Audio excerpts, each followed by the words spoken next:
إن الحمد لله نحمده ونستعينه ونستغفره ونؤمن به ونتوكل عليه ونعوذ بالله من شرور أنفسنا ومن سيئات أعمالنا من يهده الله فلا مضل له ومن يضلله فلا هادي له أي فلن تجد له وليا مرشدا نشهد أن لا إله إلا الله وحده لا شريك له ونشهد أن سيدنا ونبينا وحبيبنا وبشيرنا وطبيبنا وطبيب قلوبنا محمدا عبد الله ورسوله الذي أرسله بالحق بشيرا ونذيرا وداعيا إلى الله بإذنه وسراجا منيرا أما بعد فقد قال الله تعالى في كلامه المجيد وفرقان الحميد প্রাণ খুলে জবান ছেড়ে দিয়ে মুহাব্বতের সাথে সকলে পড়ুন আউযু বিল্লাহি মিনাশ শাইতানির রাজীম বিসমিল্লাহির রাহমানির রাহিম ওয়ালা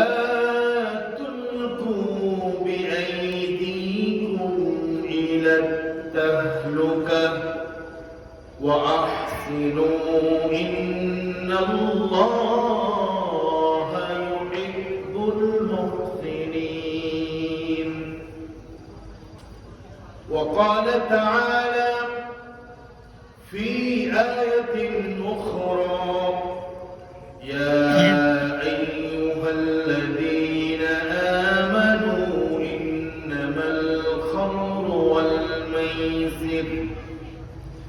إنما الخمر والميسر والأنصاب والأزلام رجس من عمل الشيطان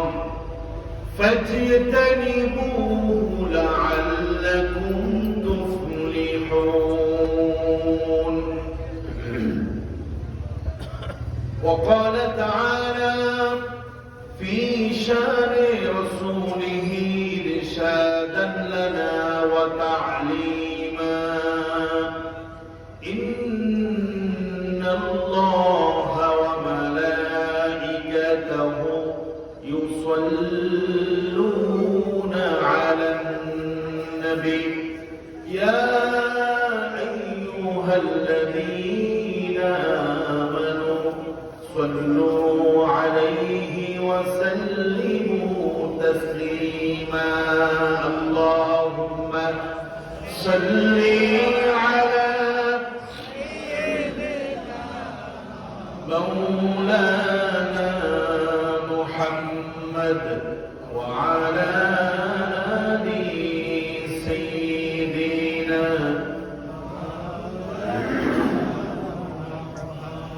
بلغ العلا بكماله كشف الدجى بجماله حسنت جميع خصاله صلوا عليه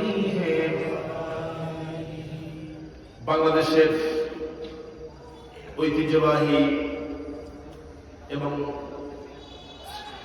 বাংলাদেশের অন্যতম জেলা লক্ষ্মীপুর জেলার রায়পুর উপজেলার অন্তর্গত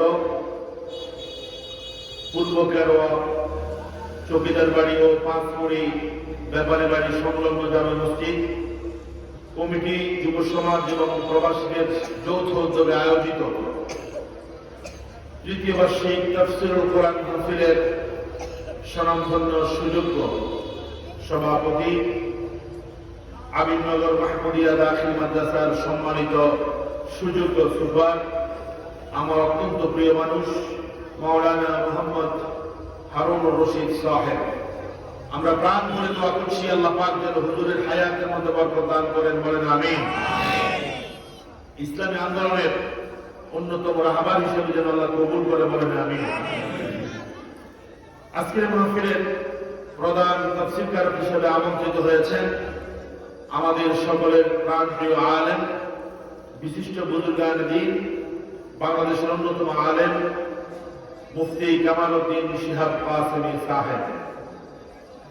আর অনেক ওলামায়ে কেরাম কথা বলেছেন, যতজন কথা বলেছেন আল্লাহ যেন প্রত্যেকে কবুল করে, আমরা বলছি আমিন। আজকের মাহফিলের অন্যতম আয়োজকদের মধ্যে অন্যতম প্রিয় ভাই শিবলু পাটোয়ারি, যিনি অক্লান্ত পরিশ্রম করেছেন এই প্রোগ্রামের জন্য। আমি আমার অন্তরের অন্তঃস্থল থেকে আমার ভাইয়ের জন্য দোয়া করছি, আল্লাহ যেন ওনাকে সহ আয়োজক যারা আছেন সবাইকে যেন আল্লাহ কবুল আর মঞ্জুর করে, আমরা বলছি আমিন। এখনো আমার অনেক ভাইয়েরা বাহিরে ঘোরাফেরা করছেন, ভলেন্টিয়ার ছাড়া বাকি যারা আছেন তারা প্যান্ডেলে বসে যাবেন, এটাই আমার অনুরোধ। আর সামনে আমাদের অনেক জায়গা আছে, আমরা যদি জিকিরের সাথে একটু সামনে এগিয়ে আসি তাহলে পিছন থেকে আমার ভাইরা এসে বসতে পারবে, একটু করে দুই হাত করে সামনে আগান, একটু কষ্ট হবে। যে জায়গায় বসেছেন একটু গরম হয়েছে তো একটু সামনে আসেন, আল্লাহ যেন জান্নাত আমাদেরকে এইভাবে সামনে এসে বসার তৌফিক দান করেন, বলেন আমিন। আলহামদুলিল্লাহ আমার আলোচনার ভিতরে প্যান্ডেল করবে, এটা আমার আশা আছে ইনশাআল্লাহ। আমার ভাইরা, সম্মানিত মুসল্লিয়ানে কেরাম, প্রিয় দিনদার ভাইরা, এখানে যারা আছেন অধিকাংশ হচ্ছে আমার প্রাণ প্রিয় মুসল্লি, ঠিক না? যারা আমাকে ভালোবাসে আল্লাহর জন্য, আমি যাদেরকে আল্লাহর জন্য ভালোবাসি। আল্লাহ যেন এই ভালোবাসার মাধ্যমে আমাদেরকে জান্নাতে যাওয়ার তৌফিক দান করেন, আমরা বলছি আমিন। সম্মানিত মুসল্লিয়ানে কেরাম, সময় একেবারে সংক্ষিপ্ত, আমার পরে মেহমানরা আলোচনা করবেন। সংক্ষিপ্ত এই সময়ে আমি বর্তমান সময়ের গুরুত্বপূর্ণ একটি বিষয় নিয়ে কথা বলতে চাই, বলেন ইনশাআল্লাহ। আমরা যেখানেই মাহফিলে যাই বর্তমান সময়ে সবাই একটা বিষয় অনুরোধ করে, সেটা হলো মাদক নিয়ে কথা বলার জন্য, ঠিক না? মাদক এটা বাংলাদেশের এমন কোন অঞ্চল নাই, এমন কোন এলাকা নাই যেখানে মাদকের ছোঁয়া, মাদকের এই পড়াও থাবা যেখানে পৌঁছে নাই, এমন কোন অঞ্চল, এমন কোন এলাকা নাই। অর্থাৎ বাংলাদেশের প্রতিটি গ্রাম, প্রতিটি মহল্লা, সর্বত্র মাদক চেয়ে গেছে, যেটা আমাদের জন্য খুবই বিপজ্জনক একটা সংকেত, ঠিক কিনা? আমার ভাইরা, মাদক যদি আমরা নির্মূল করতে পারি, মাদক থেকে যদি আমরা সরে আসতে পারি, আমাদের পরিবার, আমাদের সমাজ, আমাদের দেশের প্রতিটি রহমত নাযিল করবেন তিনিকে। আজকে আমাদের পারিবারিক অশান্তির কারণ কি? মাদক, নেশা। সামাজিক অশান্তির কারণ কি? মাদক, নেশা। এবং রাষ্ট্রীয়ভাবে এটাকে নিষিদ্ধ না করার কারণে এই মাদক আজকে সর্বত্র ছেয়ে গেছে। আমরা আজকে মাদক সম্পর্কে সচেতনতামূলক কিছু কথা বলবো। আল্লাহ যেন আমাদের যুব সমাজকে এই আলোচনা থেকে শিক্ষা নেওয়া তৌফিক দান করেন, জোরে বলেন আমিন। আজকে দেখেন না, এখানের মধ্যে অধিকাংশ হচ্ছে আমাদের মুরব্বী, ঠিক না? অথচ আমাদের আলোচনাগুলো অধিকাংশ আলোচনা হচ্ছে যুব সমাজের জন্য। যাদের জন্য আমাদের আলোচনা, যাদের জন্য এই আয়োজন, যুব সমাজ ওয়াজ মাহফিলে বেশি থাকা দরকার, ঠিক না? অথচ যুব সমাজকে খুঁজে পাওয়া যায় না। আপনি দেখেন, দোকানে গিয়ে দেখেন, বাহিরে দোকান বসছে, দেখবেন যে ওখানে যুবক তরুণ কিশোররা সেখানে, অথচ তাদের জন্য এই কোরআনের মজলিস আয়োজন করা হয়েছে। ঠিক কিনা বলেন?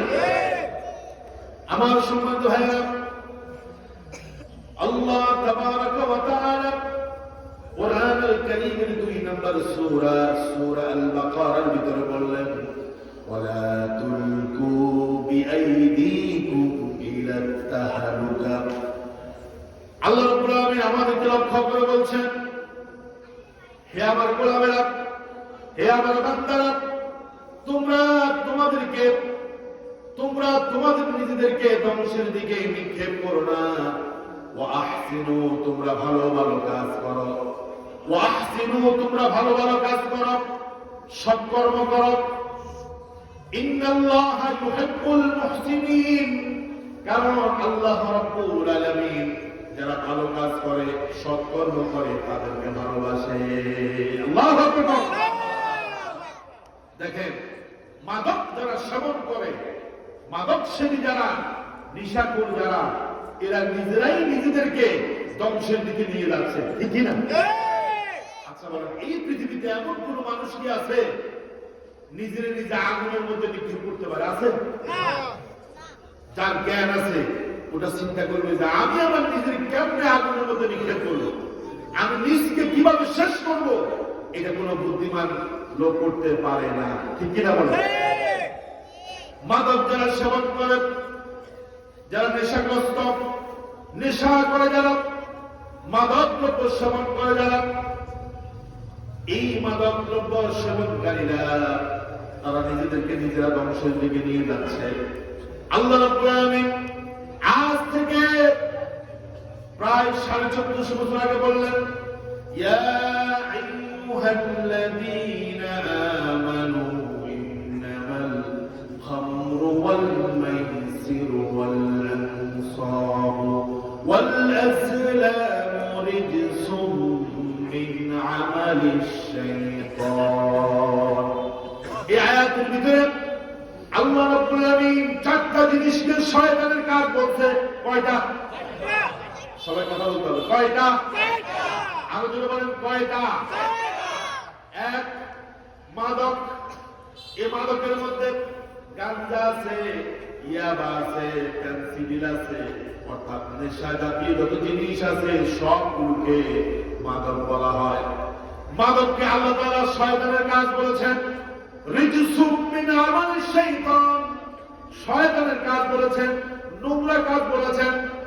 যেই কাজ নোংরা, যেই কাজ শয়তানি, ওই কাজ কোন ঈমানদার করতে পারে না। ঈমানদার কখনো শয়তানের কাজ করতে পারে না, ঈমানদার কখনো নোংরা কাজ করতে পারে না। 4টা নোংরা কাজের কথা আল্লাহ তাআলা বললেন।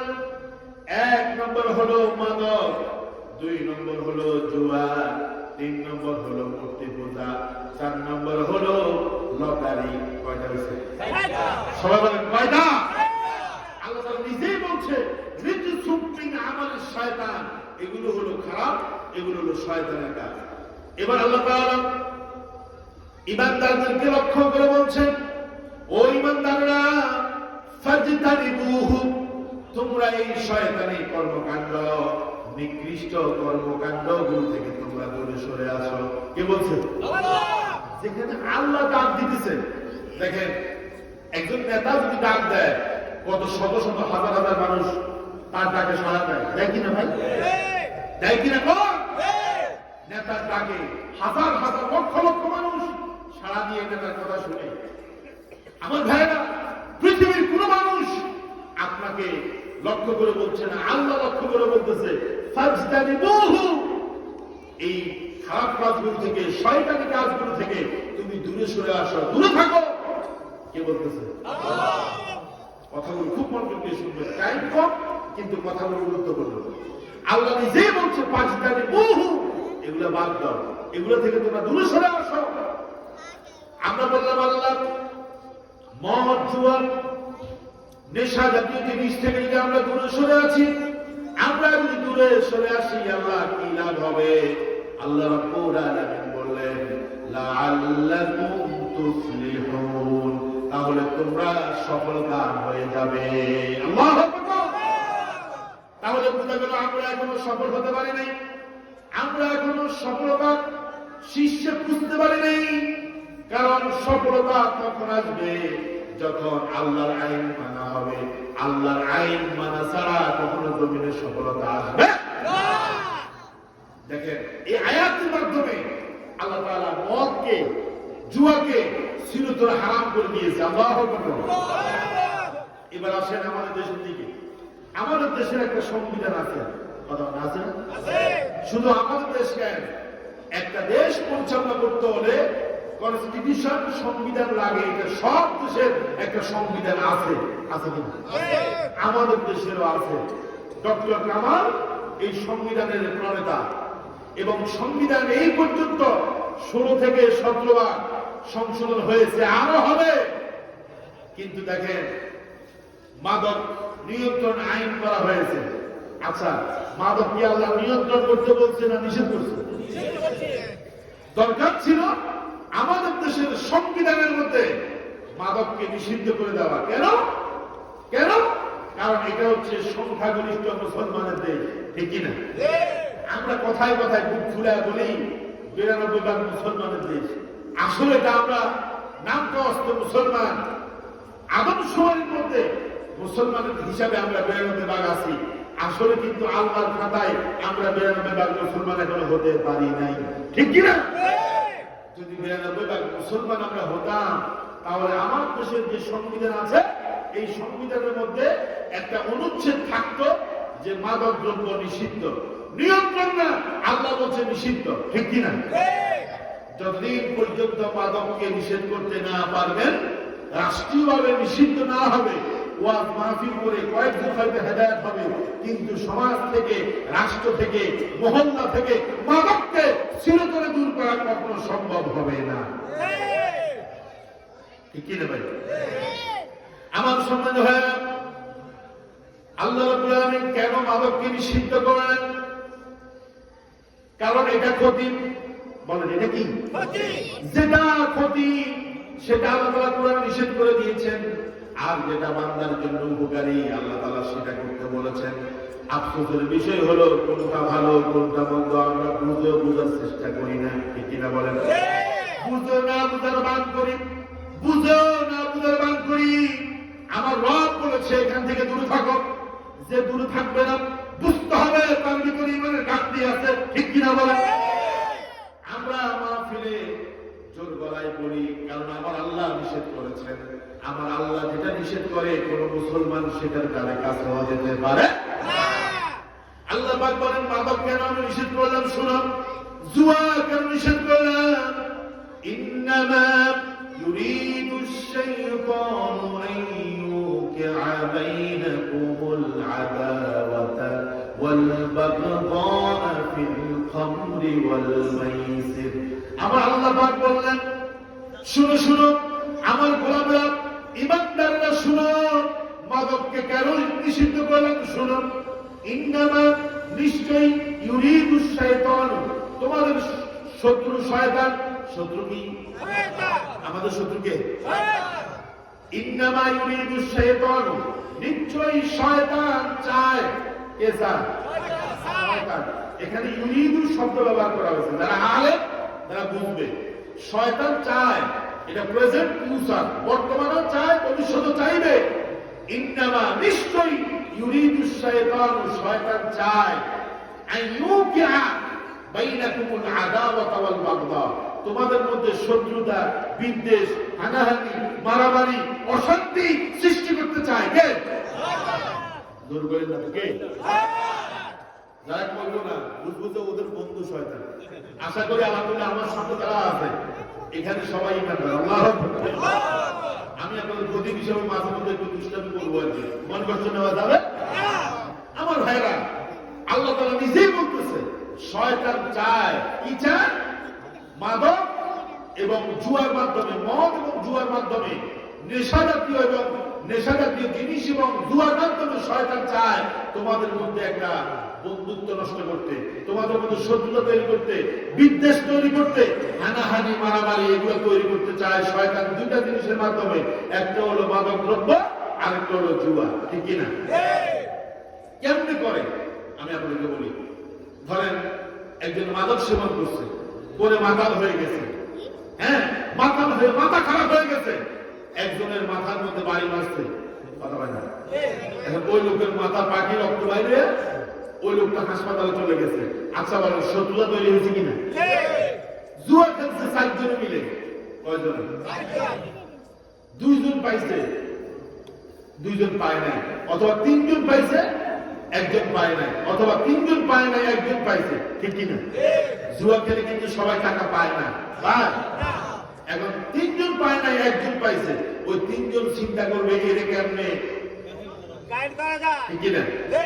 ঢাকা আজ থেকে প্রায় 10 বছর আগে ঢাকার সবুজবাগ মান্ডা একটা ঘটনা করছে, আমি পত্রিকাতে পড়ছি, অনেকদিন আগের কথা। 4 জন মিলে বাগানে বসে বসে নিরিবিলি জায়গার মধ্যে বসে বসে জুয়া খেলতেছে। কয়জন? 4 জন। এই 4 জনের মধ্যে আপনার 3 জন টাকা পায় নাই, পাইছে কয়জন? 1 জন। এখন ওই 3 জন মিলে যুক্তি করছে যে তারা আমরা আজকে শেষ করে দিব। এই অনেকগুলো টাকা সে পেয়েছে, তাকে যদি আমরা দুনিয়া থেকে বিদায় করতে পারি তাহলে টাকাগুলো আমরা আবার পেয়ে যাব। যেই কথা সেই কাজ। ওই 3 জন মিলে যে জুয়ার টাকাগুলো পেয়েছে তাকে মেরে টাকাগুলো নিয়ে গেছে। তাহলে আল্লাহ যে কথা বলছে যে জুয়া এবং মাদক দ্রব্যের মাধ্যমে, মাদক এবং জুয়ার মাধ্যমে তোমাদের মধ্যে শয়তান গন্ডগোল লাগাতে চায়, শত্রুতা বাড়াতে চায়, বিদ্বেষ বাড়াতে চায়। আল্লাহর কথা সত্য না মিথ্যা? এরপর আল্লাহ রাব্বুল আলামিন বললেন শুধু মদ এবং জুয়ার মাধ্যমে, মাদক দ্রব্যের মাধ্যমে শয়তান তোমাদের মধ্যে শত্রুতা বিদ্বেষ তৈরি করবে তা নয়, বরং এই মদ এবং জুয়া তোমাদেরকে আল্লাহর জিকির থেকে, নামাজ থেকে, ইসলাম থেকে তোমাদেরকে অনেক দূরে নিয়ে যাবে। ঠিক কিনা বলে? এই যে মসজিদে আপনারা যান, কোন জুয়ারি দেখেননি? জুয়া খেলে কোন লোকের মসজিদে দেখেননি? দেখবেন না তো। এরা মুনাজাত করে, মুনাজাত, কিন্তু এদের মুনাজাতের মধ্যে সওয়াব নাই। ঠিক কিনা? এরাও মুনাজাত করে, এরা মুনাজাত করে না? এই মুনাজাত থেকে কোনো সওয়াব আছে না। আফসোস, এখন তো বসে বসে জুয়া খেলা লাগে না, ক্যারাম বোর্ড খেলা লাগে না, তাস খেলা লাগে না। মোবাইলের মধ্যে ইন্টারনেটের মাধ্যমে একটা অ্যাপস বের হয়েছে, এই অ্যাপসের মাধ্যমে জুয়া খেলে। ঠিক কিনা বলে? আগে তো পুরো বিরাট জুয়া খেলতো। আপনি অবাক হয়ে যাবেন, স্কুল কলেজ পড়ুয়া স্টুডেন্টরা মোবাইল অ্যাপসের মাধ্যমে জুয়া খেলতেছে প্রতিনিয়ত। আপনি দেখবেন যে প্রত্যেকটা স্টুডেন্টের ব্যাগের ভিতরে এখন ট্যাব আছে, মোবাইল আছে, আসক্তি হয়ে গেছে। ফ্রি ফায়ার, পাবজি গেম খেলে, তারপর লুডু খেলে মোবাইলের মধ্যে। সব এখন এই মোবাইলের মধ্যে ঢুকাইছে। ঠিক না? নাউযুবিল্লাহ। আল্লাহ রাব্বুল আলামিন বললেন ইন্নামা ইউরিদুশ শাইতান, ইন্নামা ইউরিদুশ শাইতানু আন ইউকিআ বাইনাকুমুল আদাওয়াতা ওয়াল বাগদা ফিল খামরি ওয়াল মাইসির। শয়তান মদ এবং জুয়ার মাধ্যমে তোমাদের মধ্যে শত্রুতা বিদ্বেষ তৈরি করে। ওয়ায়াসুদ্দাকুম আন যিকরিল্লাহ, তোমাদেরকে আল্লাহর জিকির থেকে, আল্লাহর স্মরণ থেকে শয়তান তোমাদেরকে দূরে নিয়ে যায়। কিসের মাধ্যমে? মদ এবং জুয়ার মাধ্যমে। ঠিক কিনা? এরপর আল্লাহ রাব্বুল আলামিন বলেন ফাহাল আনতুম মুনতাহুন। ও আমার ইমানদার গোলামেরা, ও আমার ইমানদার গোলামেরা, তোমরা কি মদ এবং জুয়া থেকে তোমরা বিরত হবে না? কে বলতেছে? আল্লাহ। আক্ষেপ করে বলতেছেন, আক্ষেপ করে বলতেছে আল্লাহ ফাহাল আনতুম মুনতাহুন। ও আমার গোলামেরা, তোমাদেরকে আর কিভাবে বলবো, কিভাবে বুঝাবো, কিভাবে তোমাদেরকে আমি নসিহত করব, তোমাদেরকে কিভাবে বুঝাবো? ফাহাল আনতুম মুনতাহুন, তোমরা কি এগুলা থেকে বিরত থাকবে না? আমরা আল্লাহরে বৃদ্ধাঙ্গুলি দেখাই বলতেছে, আল্লাহ তুমি যতই বলো, আলেম ওলামারা যতই বলে, আমরা কিন্তু মদ থেকে, মাদক থেকে, ইয়াবা থেকে, গাঁজা থেকে, হিরোইন থেকে, দারচিনি থেকে আমরা দূরে সরবো না। কত আজিব ব্যাপার! আল্লাহ নবী সাল্লাল্লাহু আলাইহি ওয়াসাল্লাম বলেছেন, আমার উম্মতেরা, লা তাশরাবিল খামরা, তোমরা মাদক সেবন করবা না, ফাইন্নাহা মিফতাহু কুল্লি শাররিন, কারণ যত অপকর্ম আছে, খারাপ কাজ আছে, সব খারাপ কাজের মূল হলো মাদক। ঠিক কিনা? বিশেষ হয়নি? একটা ছাত্র সে যদি মাদকের সাথে যুক্ত হয়ে যায়, যে কোনো ভাবে নিশার জগতে চলে যায়, তার শিক্ষা জীবন শেষ। ঠিক কিনা? জোর কন্যা কেন শেষ না? আপনারা বিশ্বাস করবেন না, দেখেন না তো ঢাকা ইউনিভার্সিটি যান আপনি, দেখবেন যে শিক্ষকের সামনে ছাত্র মাদক সেবন করতেছে, শিক্ষক কিছু বলার নাই, কথা বলেন না। ছাত্রী, ছাত্র বাদ দেন, ছাত্রী আমি নিজে দেখছি, টিএসসিতে দেখছি, ছাত্রীরা সিগারেট হাতে নিয়ে হাঁটতেছে। ইন্নালিল্লাহ বলবেন না? কোথায় আছেন আপনি? কোন অবস্থানের বাচ্চা এটা করতেছেন আমাদের মুসলমানের সন্তান। ছেলেরা সিগারেট খাচ্ছে, মেয়েরা গাঁজা খাচ্ছে, ছেলেরা গাঁজা খাচ্ছে, ইয়াবা সেবন করতেছে, অথচ নিজেকে মুসলমান দাবি করতেছে। আল্লাহ আফসোস করে বলতেছে, ফাহাল আনতুম মুনতাহুন, এই খারাপ কাজ থেকে, শয়তানি কাজ থেকে তোমরা কি ফিরবে না? আজকে যদি রাষ্ট্রীয়ভাবে ইসলামী শাসন হতো, রাষ্ট্রীয়ভাবে যদি ঘোষণা দেওয়া হতো যে কোনো মাদক দ্রব্য চলবে না, মাদক পাইলেই 80 লাখ দেওয়া হবে। কত লাখ? মাদকের শাস্তি কত লাখ? 80 লাখ। আপনি বলেন, যদি সরকার আইন জারি করতো যে এই কারো ইউনিয়নে যে মাদক সেবন করবে তাকে জুমার দিন সবার সামনে 80 লাখ দেওয়া হবে এবং একটাও কম দেওয়া হবে না, এরকম যদি প্রকাশ্যে জনগণের সামনে যদি মাদক সেবীদেরকে 80টা ব্যাগ দেওয়া হতো, বলেন তো দেখি পরের দিন আর কেউ কি মাদক সেবন করতো? মাদকের নামে বলে যাইতো। ঠিক কিনা বলেন? এখন আমি বলি, যে ব্যক্তি নামাজ পড়ে না, ওই ব্যক্তি যদি কাউকে নামাজের কথা বলে, তাহলে কিন্তু হবে না। ঠিক কিনা? আসল হবে না। যে ব্যক্তি রোজা রাখে না, সে অন্যকে রোজার কথা বললে কিন্তু যারা বলছে সে শুনবে না, সে বলবে তুমি রোজা রাখবে না, আমার কেন রোজা রাখতে বলতো? ঠিক কিনা? একজনে নামাজ পড়ে না, মসজিদে যায় না, যদি সে আরেকজনকে নামাজে দাওয়াত দেয়, তাহলে ওই ব্যক্তি কি নামাজ পড়বে? বলবে তুমি আমার নামাজের কথা বলো, তুমি নিজেও তো নামাজ পড়ো না। ঠিক কিনা? এখন রাষ্ট্রীয়ভাবে বারবার বলা হয়েছে মাদকের প্রতি আমাদের 0 টলারেন্স, মাদক সেবীকে ছাড় দেওয়া হবে না, কিন্তু আমরা দেখি মাঝে মধ্যে রাষ্ট্রের বড় বড় গুরুত্বপূর্ণ লোকরা মদ ছাড়া চলে না। ঠিক কিনা? বাস্তব কথা বলতেছে। এখন যারা মাদক সেবন করে, রাতের বেলা বড় বড় বোতল খায়, এরা যদি বলে যে মাদকের বিরুদ্ধে আমরা 0 টলারেন্স, মাদক চলবে না, তাহলে পাবলিক বলবো আপনারা আগে বন্ধ করেন, এরপর আমরা বন্ধ করবো। ঠিক কিনা? ভাই আসলে কারো প্রতি বিদ্বেষ থেকে কথা বলি না, আমরা কারো শত্রু না, আমরা আল্লাহ কোরআনের কথাগুলো পৌঁছে দেওয়ার জন্য আপনাদের কানে কানে পৌঁছে দেওয়ার দায়িত্ব পালন করছি। এই কথাগুলো তো আল্লাহ। ঠিক কিনা বলেন? এই জন্য আমি বলি, এই দেশ থেকে মাদক বন্ধ করতে হবে রাষ্ট্রীয়ভাবে। রাষ্ট্রের চাকা যারা ঘুরায়, রাষ্ট্র যারা চালায়, ওরা আগে ভালো হইতে হবে, ওরা ইমানদার হইতে হবে, ওরা মাদক বন্ধ করতে হবে, নিজেরা মাদক ছেড়ে দিতে হবে। ঠিক কিনা? আমার ভাইয়েরা, আপনি দেখেন, তারা নিষেধ করতেছে, মানুষকে বলবে যে মাদক সেবন করবে না, মাদক নিষেধ, ওরা নিজেরাই তো এগুলার কারবারি। ঠিক কিনা বলেন? আপনি দেখবেন বড় বড় হোটেলগুলোতে গেলে সেখানের মধ্যে হুইস্কি, মাদকগুলো সাজিয়ে দেওয়া আছে। কথা কথা কেন? তারপর লাইসেন্স দেওয়া আছে। আমি বলি, সরকার যদি রাষ্ট্রীয়ভাবে মদের লাইসেন্স বন্ধ করে দেয় এবং মাদক সেবীদের বিরুদ্ধে অ্যাকশন নেয়, 1 মাসের ভিতরে পুরো বাংলাদেশ মাদক মুক্ত হয়ে যাবে। ঠিক কিনা?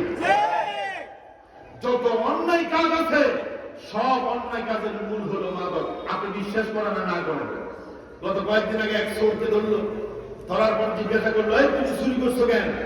চোর বলতেছে, আমি চুরি করতেছি কারণ আমি যে গাঁজা খাবো, গাঁজা দেখছেন কি সাহস, আমি গাঁজা কিনে টাকা নাই, জন্য চুরি করতে আসছে। চিন্তা করছে কেন? চোর বলতেছে গাঁজা খাওয়ার টাকা নাই, জন্য চুরি করতে আসছে। আসলে বাস্তব। পেটের খাওয়ার অভাবে দেখবেন তো অনেক চোর চুরি করে না, নেশা করার টাকা নাই।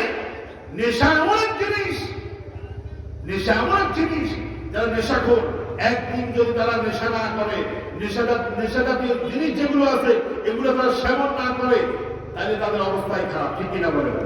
এই জন্য আমার ভাইরা, আমার সময় তো মুসলমানি কালাম দিনদের ভাইরা, রাসূলের কথা কতই না সত্য। রাসূল বলছে তোমরা মাদক সেবন করবা না, ফাইন্নাহা মিফতাহু কুল্লি শাররিন, যত অন্যায় কাজ আছে সব অন্যায় কাজের মূল হলো মাদক, ঠিক কিনা বলে? বউরে ফিডায়, আমাদের এদিকে আছেন কথা হয় না, একটু আপনাদের সামনে আসতে তাহলে পিছন থেকে বাইরে বসতে পারতেছে না। আর বারবার বলাও আপনাদেরকে আমি মনে কষ্ট দিচ্ছি বলে আপনাদেরকে একটু সামনে পিছন থেকে আমাদের ভাইরা আসতেছে, তো একটু সামনে যদি চলে আসতে জিকির করে একটু সামনে আসেন। এই যে আমাদের বাম পাশে জায়গাটাকে ফিল আপ করেন, বাম পাশে লা ইলাহা ইল্লাল্লাহ সুবহানাল্লাহ আলহামদুলিল্লাহ লা ইলাহা ইল্লাল্লাহ। একটু সামনে আগাইছেন, বুঝে আপনারা তো করতেছেন না, ওনারা তো সামনে আসছে, পিছনে ওনারা তো করতেছেন, একটু সামনে আসেন। কষ্ট করেন না ভাই, একটু কষ্ট করেন, অন্যদেরকে আগে করে দেন। লা ইলাহা ইল্লাল্লাহ সুবহানাল্লাহ আলহামদুলিল্লাহ লা ইলাহা লা ইলাহা ইল্লাল্লাহ মুহাম্মাদুর রাসূলুল্লাহ। আমার ভাইরা, আল্লাহ রাসূল বলছে, আমি না, যত অপকর্ম আছে, যত অন্যায় কাজ আছে, সবগুলোর মূল হলো কি? মাদক জাতীয় জিনিস, নেশা জাতীয় জিনিস। এবার আসেন, আমাদের এই এলাকায় হয়তো না থাকতে পারে, বহু জায়গায় আছে বউরে ফিডায়, ঠিক কিনা? বউরে ফিরেছি কেন? খোঁজ খবর নিয়ে দেখলাম ওনার নেশা করার টাকা নাই, মাদক কিনার টাকা নেই। বউরে বলতেছে যাইয়া তোর বাবার বাড়িতে যা, তোমার বাবা থেকে কিছু টাকা নিয়ে আসো, একটু আছে কিনা? আপনাদের এই বীরগঞ্জ পূর্ব কেরাওয়াতে না থাকতে পারে, অধিকাংশ এলাকাতে আমাদের কাছে আসে, খবর আসে যে হুজুর অমুকে বউ ফিরেছে। কেন? কারণ তার পকেটে টাকা নাই। এখন বউরে বলতেছে যায়া বাবার বাড়ি থেকে টাকা আনার জন্য, বউ যখন যায় না তখন বউরে ফিরায়, ঠিক কিনা বলে? তালাক দিয়ে দেয়, এরকম ঘটনা আমরা দেখছি। কথা বলে না, এই যে রাসূল বলছে সব অপকর্মের মূল হলো মাদক। আমি গবেষণা করে দেখলাম আসলে রাসূল মিথ্যা বলে নাই। আর রাসূলের মতো সত্য কথা বলনেওয়ালা পৃথিবীতে এমন কোন পুরুষ আসে নাই, ঠিক কিনা বলে? আমার ভাইরা, আল্লাহ রাসূল বলেছেন যে ব্যক্তি মাদক দ্রব্য সেবন করবে, মাদক দ্রব্য সেবন করবে, ওই ব্যক্তি আল্লাহ রাব্বুল আলামিনের জান্নাতে যে 4টা নহর আছে, ওই 4টা নহর থেকে কোনো কিছুই সে পান করতে পারবে না। আল্লাহু আকবার। জান্নাতের মধ্যে 4টা নহর থাকবে। কয়টা নহর? আলোচনা বলেন কয়টা? আল্লাহ তাআলা বলেন ফিহা আনহারুম মিন মাইন গায়রি আসিন ওয়া আনহারুম মিন লাবানিন লাম ইয়াতাগায়্যার طعمه وأنهار من خمر لذة للشاربين وأنهار من عسل مصفى। জান্নাতের মধ্যে নহর থাকবে 4টা। কয়টা? সবাই বলবে কয়টা? 1 নম্বর হচ্ছে স্বচ্ছ পানির নহর। দুনিয়াতে যে পানি খান, এই পানি নেই, এই পানি, এই পানি না, গায়রে আসিন, স্বচ্ছ পানি, যেই পানির মধ্যে কোনো ভেজাল নাই। আল্লাহু আকবার। যেই পানি আপনি উপর থেকে তাকাবেন, নিচে কি আছে সব দেখা যায়। সুবহানাল্লাহ। 2 নম্বরে হলো দুধের নহর। আল্লাহ তাআলা বলেন লাম ইয়াতাগায়্যার তা'আমুহু, এমন দুধ যে দুধের স্বাদ কখনো পরিবর্তন হবে না। দুনিয়ার দুধ একদিনের বেশি 2 দিন থাকলে নষ্ট হয়, ঠিক কিনা? নষ্ট হয়ে যায়। আর অরিজিনাল দুধ 10-20 বছর খাইছেন কিনা সন্দেহ আছে, ঠিক কিনা? দেখবেন আপনি দুধ কিনতে গেলে বলবে যে অরিজিনাল দুধ, একেবারে খাঁটি গরুর দুধ, গরু তো খাঁটি, গরু খাঁটি, দুধ কিন্তু খাঁটি না। হুজুর আল্লাহর কসম দিয়ে বলতেছি দুধের সাথে পানি মিক্স করি না, কিন্তু পানির সাথে কি করে? আগে দিয়ে পানি নেয়, এরপরে গরু দুধ দহন করে। আছে কিনা বলেন? তাহলে কথা তো ঠিক বলছে, ঘুরাই বলছে। তো হুজুর দুধের সাথে কি দিই না? পানি।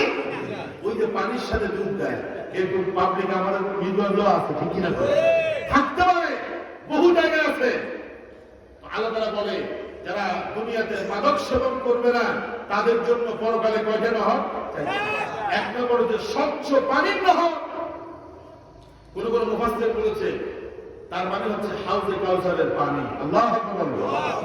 দুই নম্বরে হলো এমন দুধের নহর যেই দুধ কখনো দুধের স্বাদ কখনো পরিবর্তন হবে না, যখন চাইবেন তখনই পান করবেন, দুধের স্বাদ পরিবর্তন হবে না। তিন নম্বর হচ্ছে খমর, এমন মদের নহর থাকবে দুনিয়াতে মদ খাওয়ার পরে মানুষ মাতাল হয়, কিন্তু আল্লাহ তাআলা জান্নাতীদের জন্য যে মদের নহর রাখবেন সারাবান তহুরা, ওটা পান করলে কেউ মাতাল হবে না। আল্লাহু আকবার। 4 নম্বরে ওয়াসালিন মুসাফফা, পিওর স্বচ্ছ মধুর নহর জান্নাতে থাকবে। আল্লাহু আকবার। এগুলো কাদের জন্য? ঈমানদারদের জন্য। বলেন কাদের জন্য? আল্লাহ রাসূল বলেছেন কুল্লু মুসকিরিন হারামুন কুল্লু মুসকিরিন খামরুন। এই পৃথিবীতে যত নেশা জাতীয় জিনিস আছে সবগুলো হলো মাদক। যত নেশা জাতীয় জিনিস আছে সবগুলো কি? মাদক। ওয়া কুল্লু মুসকিরিন হারাম, আর যত নেশা জাতীয় জিনিস আছে সবগুলোকে হারাম যিনি করেছেন তিনি কে?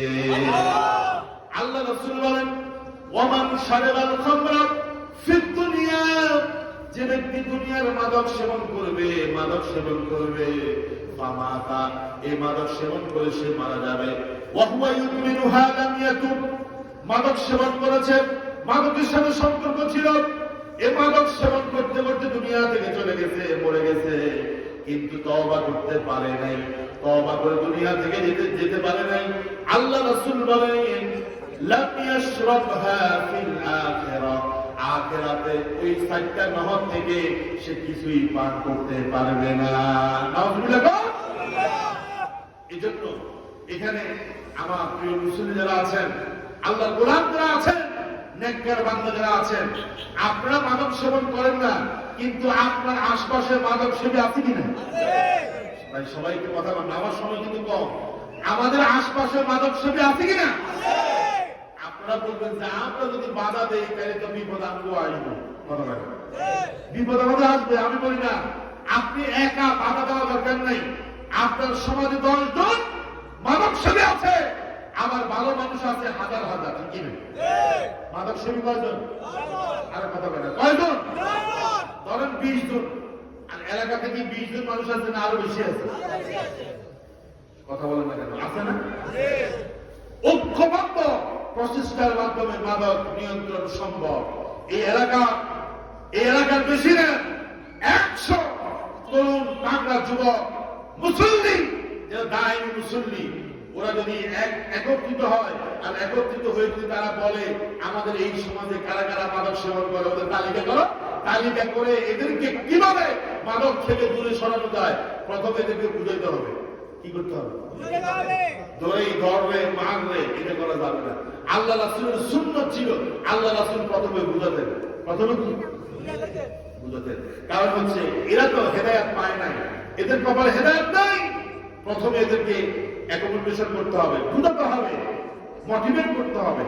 এদেরকে মোটিভেট করার পরেও যদি এরা এই কাজ থেকে ফিরে না আসে, তাহলে ঐক্যবদ্ধ প্রচেষ্টার মাধ্যমে পাহারা দিতে হবে। এই এলাকার মধ্যে যেন কোনখান থেকে নিশ্চিতভাবে কোন মাদক যেন এলাকায় ঢুকতে না পারে, এই ব্যাপারে সজাগ এবং সচেতন থাকতে হবে, ঠিক কিনা বলেন? এবং আমাদের জনপ্রতিনিধি যারা আছে এদেরও দায়িত্ব কিন্তু কম না।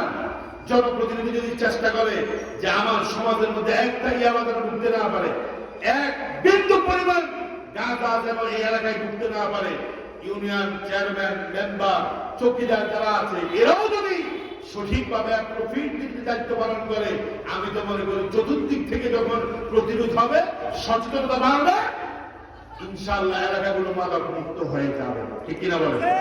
আর যে বলেন ঠিক কিনা?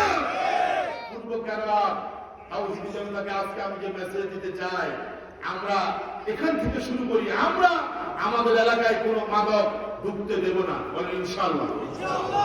হাত ধরুন না, বলেন ইনশাআল্লাহ। আমরা আমাদের এলাকাকে মাদক মুক্ত করবো, বলেন ইনশাআল্লাহ। দেখেন কিভাবে বুঝাবো যদি কপালে হেদায়েত না থাকে। আল্লাহ নবী বলেছেন, মাদক সেবন যারা করে, মাদকের সাথে যাদের সম্পর্ক, তাদেরকে কত বড় হুমকি দেওয়া হয়েছে। নবী করিম সাল্লাল্লাহু আলাইহি ওয়াসাল্লাম বলেন, যে ব্যক্তি মাদক সেবন করে, মাদক সেবী যারা, ওই মাদক সেবন করার কারণে তার মা এবং খালার সাথে জিনা গুনাহ করতেছে। নাউযুবিল্লাহ। দেখেন এই সমাজে যদি কেউ তার মায়ের দিকে খারাপ নজরে তাকায়, ওরে কি আপনি এলাকাতে রাখবেন? জোর করে রাখবেন? ওর 14 গোষ্ঠীর নাম বলে দিবেন। অথচ নবী করিম সাল্লাল্লাহু আলাইহি ওয়াসাল্লামের হাদিস বলছি, আল্লাহ রাসূল বলেন, আল খামরু উম্মুল ফাওয়াহিশ, যত অশ্লীল কাজ আছে, মন্দ কাজ আছে, বেহায়াপনা আছে, সবগুলোর মূল হলো মাদক। কে বলেছে? আমি না রাসূল? আল্লাহ রাসূল নিজে বলেছেন, মাদক হলো সমস্ত অশ্লীলতার মূল। ওয়া আকবারুল কাবায়ের, যত কবিরা গুনাহ আছে, বড় বড় গুনাহ আছে, সব কবিরা গুনাহের মধ্যে মাদকের গুনাহ অত্যন্ত বড় গুনাহ। আমার কথা না, রাসূল সাল্লাল্লাহু আলাইহি ওয়াসাল্লাম বলেছেন।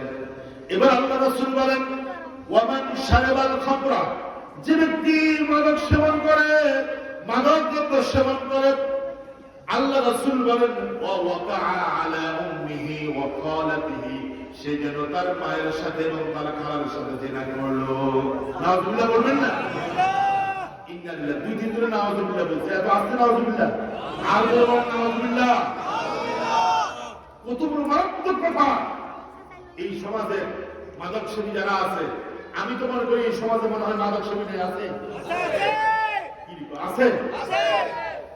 আর আমার কথা শুনতেছে, নিশ্চয়ই শুনতেছে। আমি আপনাদের একজন ভাই, পায়ে ধরে বলতেছি, হাত ধরে, কর জোরে হাত ধরে পায়ে ধরে বলতেছি, ভাই তুমি যদি জাহান্নামে দাও, আমার কোনো সমস্যা নাই, কিন্তু আমি খতিব হিসাবে আল্লাহর কাছে একটা দায়বদ্ধ থাকবো। আমি আল্লাহর দায়ী হিসাবে, দ্বীনের একজন দায়ী হিসাবে জবাবদিহি করতে হবে। আমরা আমাদের দায়িত্ব পালন করতেছি। হেদায়েত দেওয়ার মালিক কে? আল্লাহ। রাসূলের পাশে থেকে তার চাচা হেদায়েত পায় নাই, আবু তালেব পাইছে? নূহ আলাইহিস সালামের পাশে থেকে ছেলে কেনান হেদায়েত পায় নাই। লূত আলাইহিস সালামের ঘরে সংসার করেছে, লূত আলাইহিস সালামের স্ত্রী হেদায়েত পায় নাই। হেদায়েত দেয় কে? আল্লাহ। আল্লাহ রাসূল তাআলা বলছে, ইন্নাকা লা তাহদি মান আহবাবতা, হে নবী আপনি যাকে ভালোবাসেন তাকে হেদায়েত দিতে পারবেন না। ওয়ালাকিন্নাল্লাহ ইয়াহদি মান ইয়াশা, আল্লাহ যাকে ইচ্ছা তাকে হেদায়েত দেন। ঠিক কি না বলেন? এইজন্য আমি প্রাণ খুলে এই পূর্ব কেরালা, আমার এই বীরগঞ্জের যারা আছে যুব সমাজ, তাদেরকে প্রাণ খুলে তাদের জন্য দোয়া করি, হেদায়েতের দোয়া করি। আল্লাহ যেন যুবকদেরকে ইসলামের জন্য কবুল করে, বলেন আমিন। এই যুব সমাজকে যেন ইসলামের দিকে যুগে আসার তৌফিক দান করে, বলেন আমিন। এই আলোচনা করে যদি হেদায়েত নেওয়া সম্ভব হয়, ইনশাআল্লাহ কপাল খুলে যাবে। ঠিক কিনা বলেন?